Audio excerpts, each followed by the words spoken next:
ఈ యొక్క ప్రతిష్ట అనేది సాధారణంగా అంత త్వరగా జరిగేది కాదు.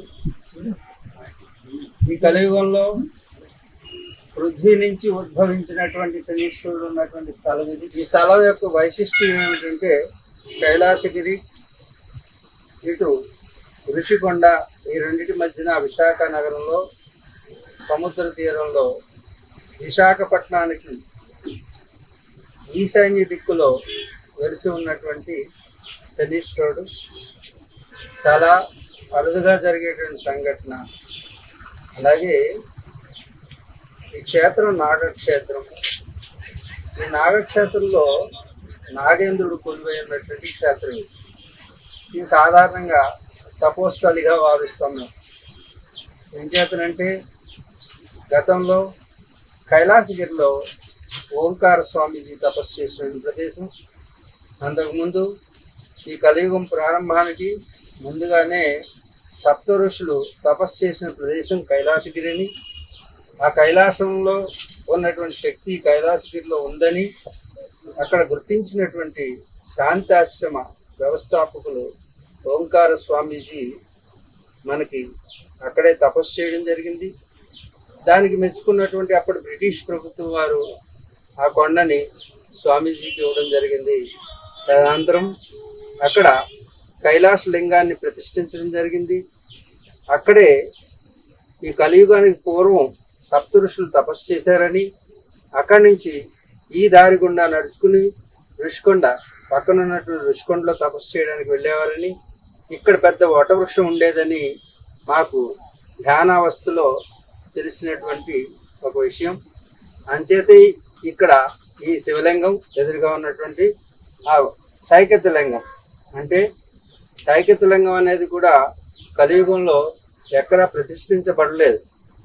అది పూర్వకాలం, అంటే శ్రీరామచంద్రుడు రావణాసురుడి మీద యుద్ధానికి వెళ్తున్నటువంటి సమయంలో అగస్త్య మహర్షి యొక్క ఆదేశానుసారం ఆయన ఒక సైకత లింగాన్ని ప్రతిష్ఠించారు.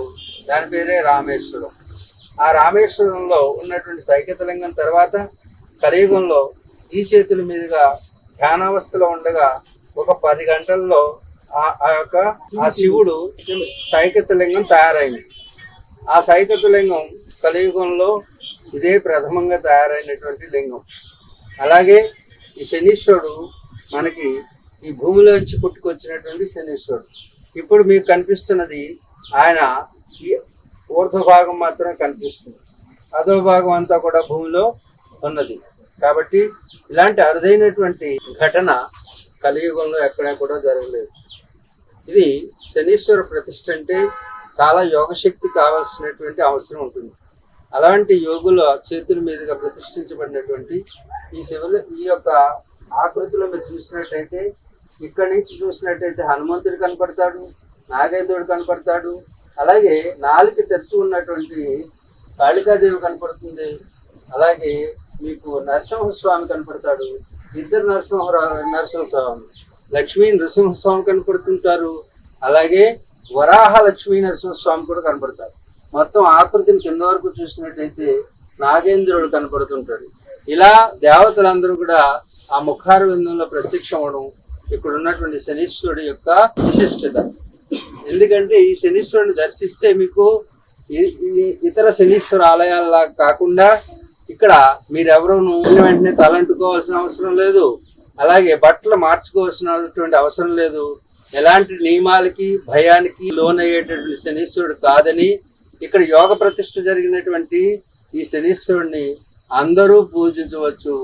ఈ శనీశ్వరుని పూజిస్తే కోటీశ్వరులు అవుతారు, కోటి ఈశ్వరుల శక్తి మీకు వస్తుందని గతంలో చూసినట్టయితే మన దక్షిణ భారతదేశంలో శని అంటే భయపెడుతుంటారు, కానీ ఉత్తర భారతదేశంలో శనీశ్వరుణ్ణి ఆరాధించేటటువంటి వాళ్ళు ఎంతో మంది కోటేశ్వరులు శనీశ్వరుని ఎక్కువ ఆరాధిస్తుంటారు.